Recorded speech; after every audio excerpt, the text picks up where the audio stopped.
Now we're going to be delving more into some of the types of higher order thought processes that you can have. So one of them is spatial cognition. Spatial cognition refers to a range of mental functions from the ability to navigate from point A to point B to the representation of complex visual arrays. So if you were to walk on campus and someone were to walk up to you, a visitor, and ask you to give them directions to a particular place, then you would be giving them verbal directions that would correspond with spatial information. And you could take this verbal information and use it to navigate in space from point A to point B. This is a key element of spatial cognition. The ability to mentally manipulate things likely evolved in parallel with our ability to navigate space. If you think about when you give people directions about where to walk or where to drive, that you tend to navigate through that space mentally as you do it. So you might sort of picture yourself walking in the space or what you would do. So this mental navigation is key for our spatial cognition, and it is also highly relevant for when we're actually going to manipulate things that are in front of us. So to give you an example, are these shapes, the ones that I'm about to show, the same or different? So chances are that when I showed these to you on the screen and I said these are same or different, that you would pause for a second. In order to tell if they were the same or the different, you would probably manipulate this one. And so you might actually rotate it so that it would be standing in a similar position as this one, and then you could more accurately compare them. That mental rotation ability highly linked with our ability to also navigate space. So spatial cognition is probably especially enhanced in athletes as they need to have a very high ability to navigate space and to mentally manipulate where they are with respect to other people, where they intend to be, where they're going to throw the ball, the particular movements they're going to do. So spatial cognition is very, very important for these things. The next cognitive construct that is particularly important is attention. Attention is probably one of the more interesting psychological constructs. Most people have an idea of what they think attention means, that you're going to focus more on one thing than another. And the layperson definition of attention largely coincides, but the scientific definition or the psychological definition of attention goes much more in depth. So attention is the selective narrowing or focusing of awareness to part of the sensory environment or to a class of stimuli. You'll learn more about attention in human cognitive factors should you take that class. There are all different types of attention that people can have. People don't realize, for example, that again, this selective narrowing or focusing, you can actually narrow your attention, you can broaden your attention. You have covert attention that you try to hide. You have overt attention when you would look at something really directly. So there's different types of attention. And one of the things that we don't realize when we're first learning about attention is how we have way, way more information that comes in from the environment that we can possibly actually process. So some of the key elements of attention are winnowing down, selectively winnowing down what information we should spend our cognitive resources on processing and what information is not so important. Deficits of attention have become increasingly common and important. Deficits of attention tend to be linked to the frontal association cortex. Damage to the frontal association cortex can lead to focusing excessively on external stimuli, as well as difficulty shifting attention. This can be particularly excessive in individuals with obsessive compulsive disorder. Attention is also, of course, linked with attention deficit disorder, some learning disorders, and there is some thoughts that mental disorders such as depression might be influenced by how much attention individuals give to positive or negative information. We also have the parietal association cortex. Damage to the parietal association cortex can actually lead to a very unique condition known as contralateral neglect. When you have contralateral neglect, which is also known as unilateral neglect, then an individual who has this condition ignores a part of the body or world on the opposite side or contralateral side of the brain injury. Neglect tends to be most severe in right hemisphere damaged individuals. So if you have damage to your right parietal lobes, then you are more likely to experience unilateral neglect. And so you will learn more about unilateral neglect in this neat little video right here. Unlike Graham, Peggy Palmer has normal vision. She should be able to copy this star easily. I'll never get this star, I'm hopeless at it. But something odd is happening. One whole side of the star is missing. Peggy has a condition called visual neglect. Although her eyesight is fine, half of her visual world no longer seems to matter. 10 years ago, Peggy suffered a stroke in the parietal lobes of her brain. The parietal lobes are concerned mainly with creating a three-dimensional representation of the spatial layout of the world, allowing a person to walk around, to navigate, to avoid bumping into things. When the right parietal is damaged, the patient is unable to deal with the left side of the world. This condition has fascinated neurologists for more than a century because it reveals not only how the brain shapes the way we perceive space in the present, it even determines the spatial look of our memories. This became apparent when Peggy was asked to draw a daisy from memory. Right. A daisy it shall be. For neuropsychologist Peter Halligan, Peggy's drawings reveal exactly what's gone wrong. Is like a radar system, whereby the actual radar system on the left-hand side is no longer working well. If someone comes in on my left-hand side now, or I hear a sound, my eyes will immediately move to the left-hand side. That makes me, for evolutionary purposes, very aware of my environment. Because if I wasn't aware of those things, I'd have accidents. I'd get hurt, or I might get eaten by wild animals and whatever. Now, in Peggy's case, she will not attend to those things that we would normally be aware of. Peggy thinks she's drawn her daisies right, until it's pointed out to her. You've noticed that, have you? Oh dear. So what Peggy's drawn for us is several nice daisies with the left side missing.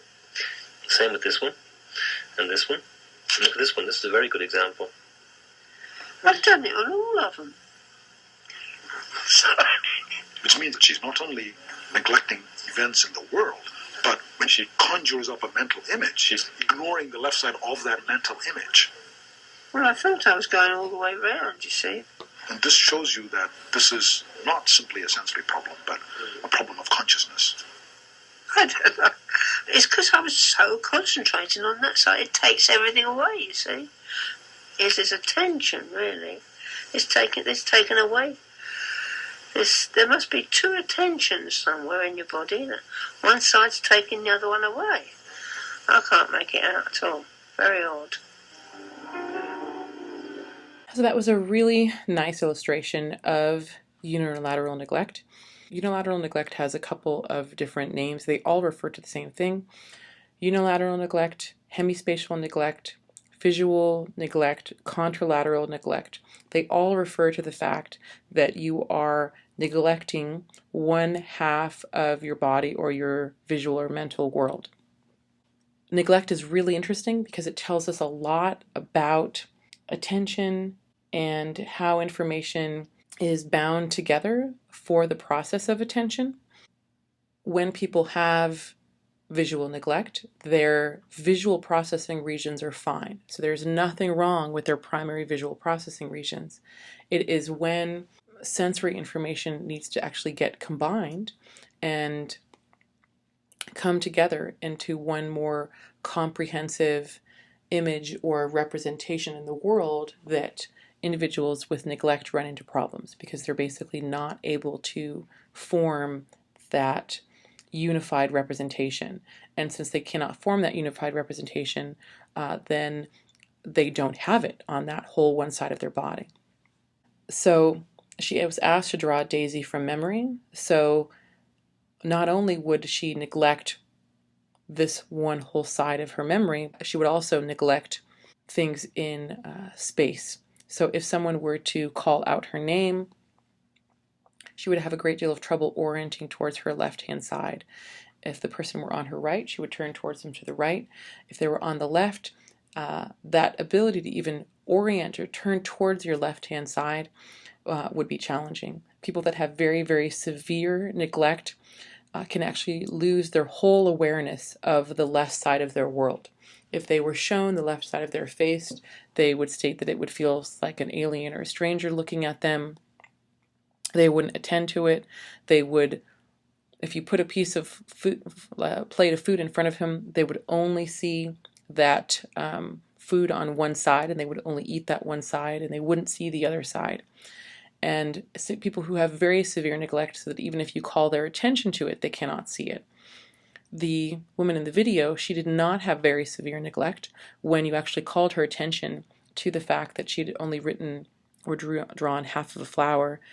She didn't react that much, like, oh my gosh, I've drawn half a flower. And that didn't make her have a negative reaction. She didn't even have a real heightened reaction to it. She's like, oh, look what I've done.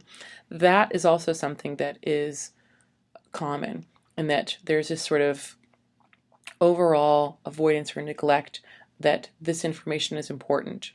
Lots of times when you have deficits in processing certain types of information, then your brain will not even be aware that those deficits exist, and it is adaptive for it not to get too fixated on some of those deficits.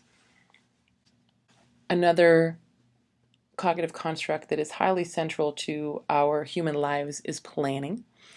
So we always plan. Sometimes we plan too much. Sometimes we plan too little. The primary region of the brain involved in planning is your frontal lobes. Your frontal lobes basically act like an orchestra conductor.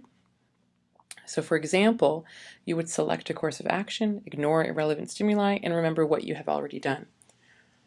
If you have trouble doing any of these things, you likely have damage to your frontal lobes. And I mean excessive trouble doing some of these things. Some people are better planners than others, and there's all sorts of individual differences in that realm. But if someone has frontal lobe damage, then they can be very impaired and unable to organize their behavior. So to give you an example of that, we'll watch this video here of an individual that has frontal lobe damage.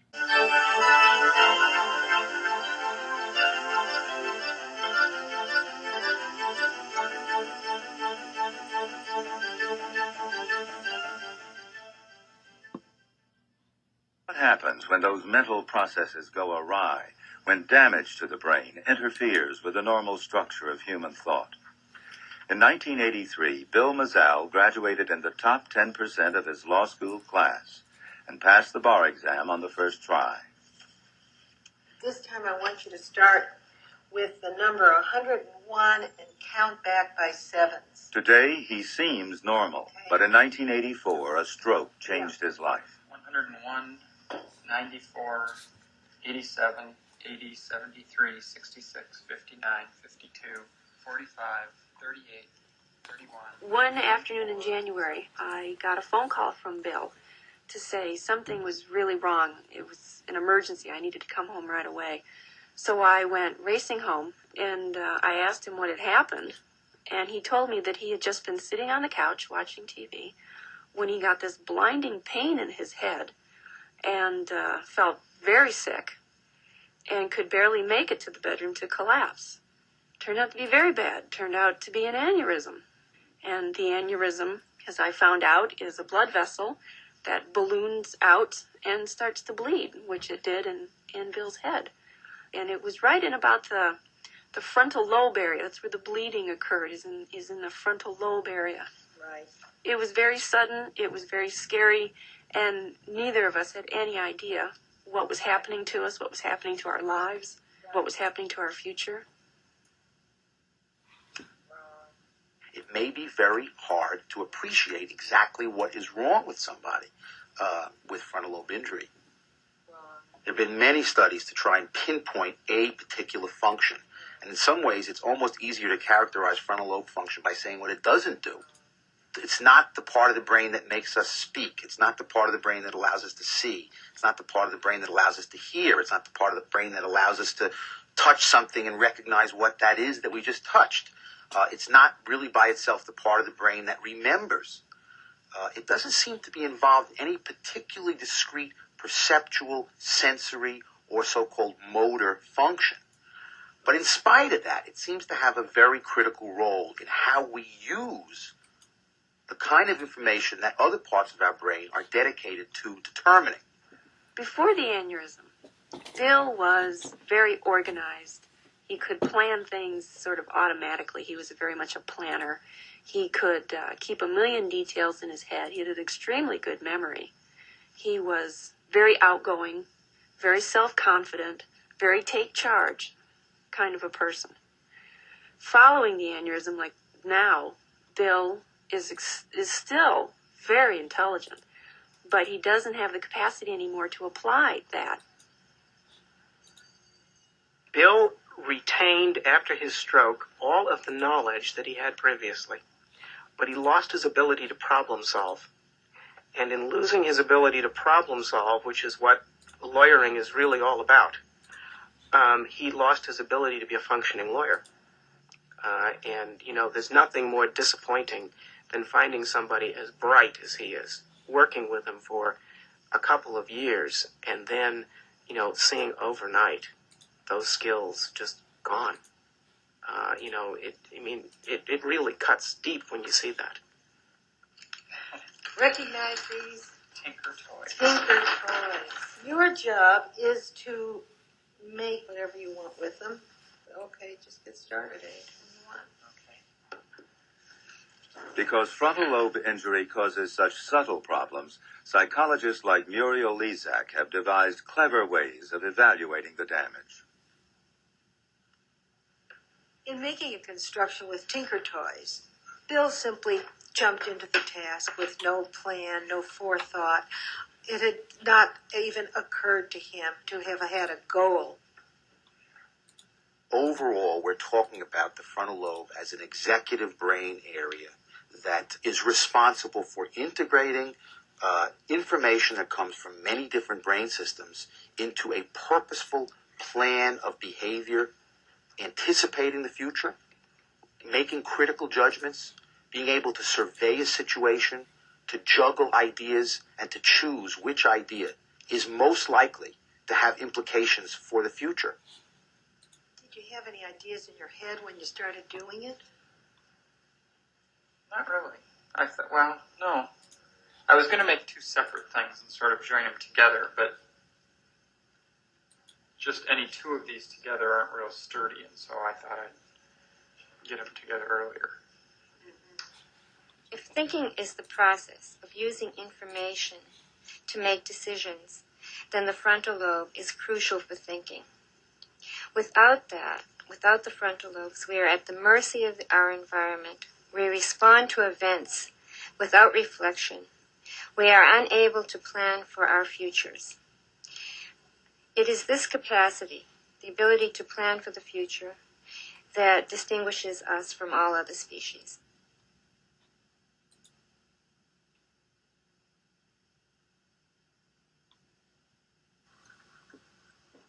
This rhesus monkey has a relatively well-developed frontal lobe. The idea is to see whether he can remember where the food is after his vision is blocked by the screen, whether for him out of sight means out of mind. If we did not have the ability to keep information in mind when it is no longer in view, we would be responding on the basis of whatever stimulus attracted our attention. The ability to regulate our behavior by internalized knowledge or internalized memories, that is everything that we can keep in mind, allows us to modulate our behavior and to control the outside environment. The Galago monkey is far more primitive than the rhesus. He finds the food in the left food well the first time it's offered, but without much in the way of a frontal lobe, will he have the capacity to keep the food's location in mind when it's now placed in the right-hand well?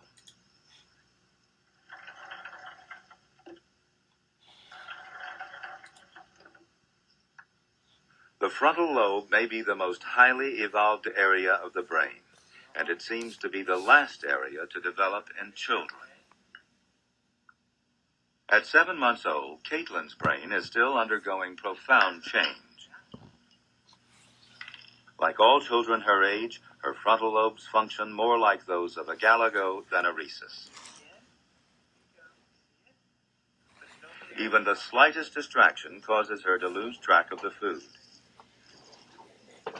It will be years before her frontal lobes are functioning at an adult level. Of course, when we say that the frontal lobe is crucial for thinking, we do not mean that the frontal lobe carries out this process independently of other structures in the brain. It carries out these processes through its connections with other centers, through its connections with the sensory centers, where information from the outside world is formed, and with the memory centers, where information is stored, and with the motor centers, where the final decision to act is taken. To think, then, is to activate an entire network of nerve cells that link areas throughout the brain.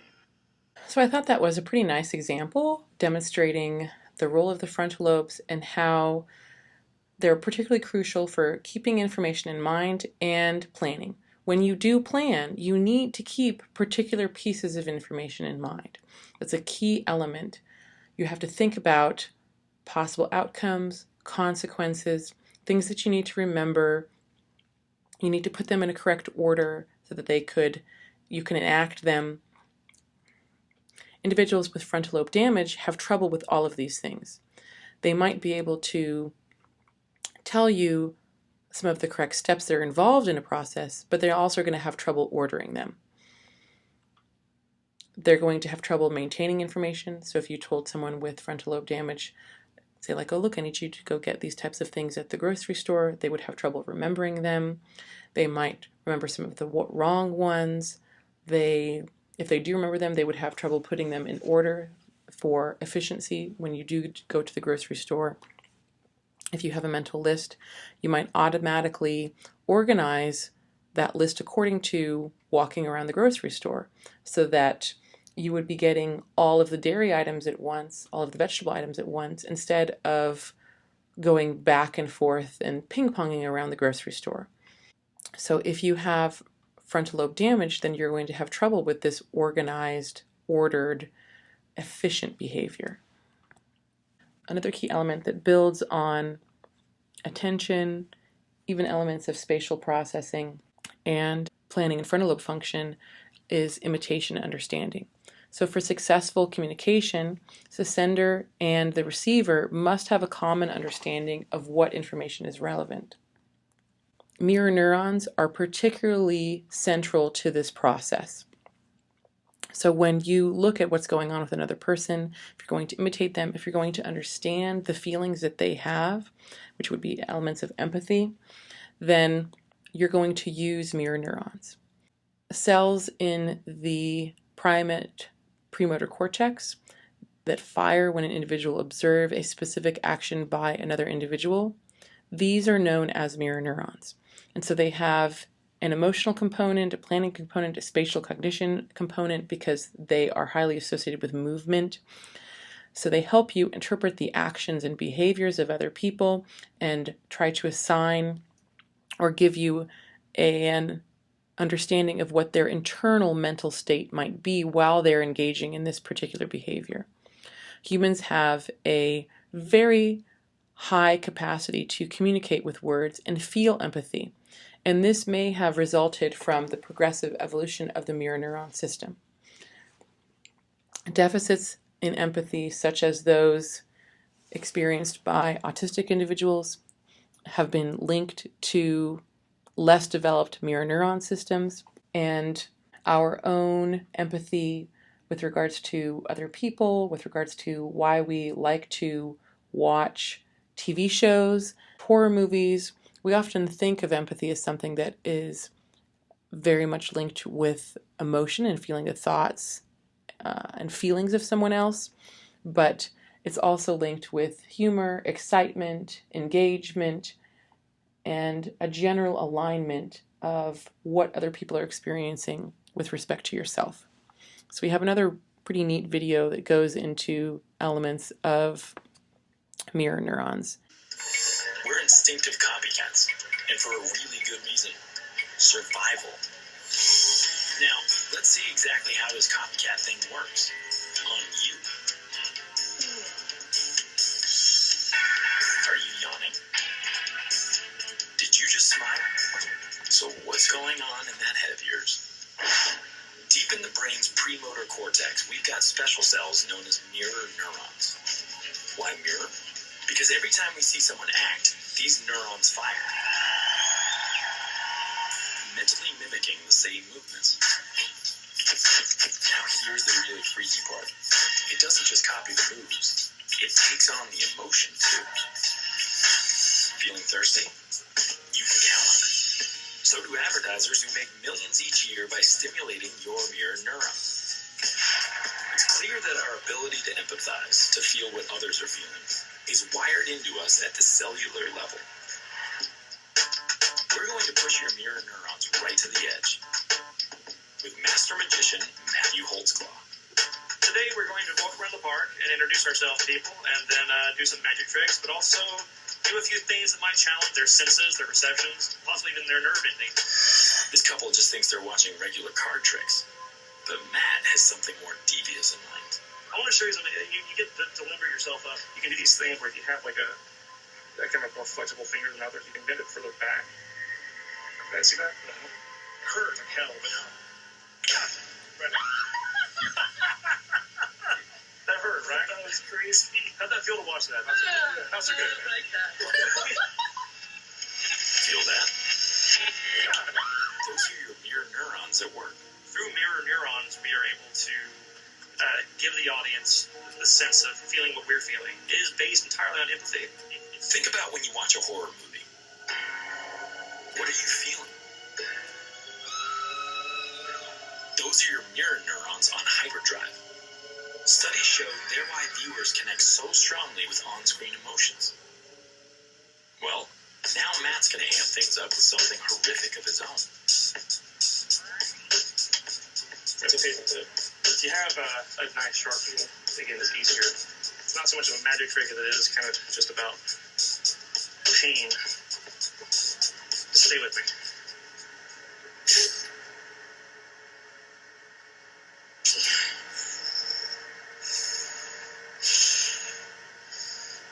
That looks all right from there, right? It looks way better this way. Oh, yeah. It's kind of nasty. You can see it's kind of stuck in there pretty deep. Yeah. I'm just going to, maybe you can see from that side, you can see where it's going in there. Yeah. See that? Oh. It's pretty nasty, right? But here's what they do. I'm going to pull it right out. You can have a look at it, make sure it's not like a rigged thing. It's not like there's no hole here or anything like that. There's no way. You doing that? How'd that feel to watch that? Painful. Painful. The reason you're wincing, like our subject, is because your brain just experienced the pain Matthew would have felt if he wasn't a master illusionist. I just thought about it going in my arm. You thought about it going in your arm? Yeah. When I was doing it, you could feel it pushing through? Now Matt's going to really push things to the limit, using his own face. What could be scarier? Turns out that mirror neurons are most intensely activated by facial expressions. I'm going to show you one more thing. Piece of thread, yes, sir. See it? Try to see.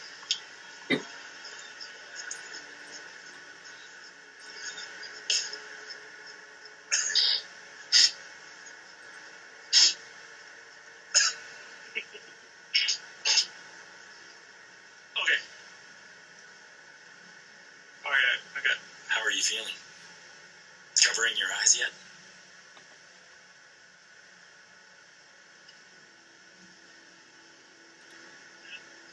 It's just a trick. No need to feel squeamish. But you can't help it. You're only human.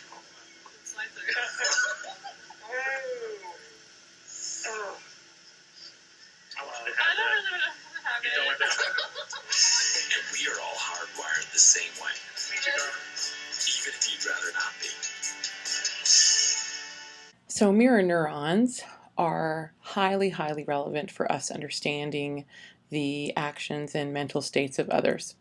And what happens is that when we see someone else doing something or having something happen to them, then these mirror neurons, they fire and they activate the same regions that would be involved in if that action were to specifically happen to us. So this is how if you see someone else get hit, you can sort of cringe and you can almost feel a little bit of pain. Mirror neurons are, for example, the primary region that if a man sees someone get hit in the private parts, then he reacts very automatically as if that was very painful to him himself, because according to his mirror neurons, it was. So these neurons, they fire and they activate the same regions as if you yourself were going through that particular behavior or action. So this allows you to understand what other people are going through, to feel other people's pain, and it is essential for communication. We will look at other people's faces to judge their emotions and what they're feeling on the inside, and then we will also reflect back and think, well, okay, they're smiling, so my mirror neurons are going to respond to this, and they'll say that the person is smiling, and your mirror neurons and you will also think that, therefore, that, well, when I smile, I'm happy, so they must be happy too. You have this deductive reasoning that surrounds what you see from other people to understand what might be going on inside their head.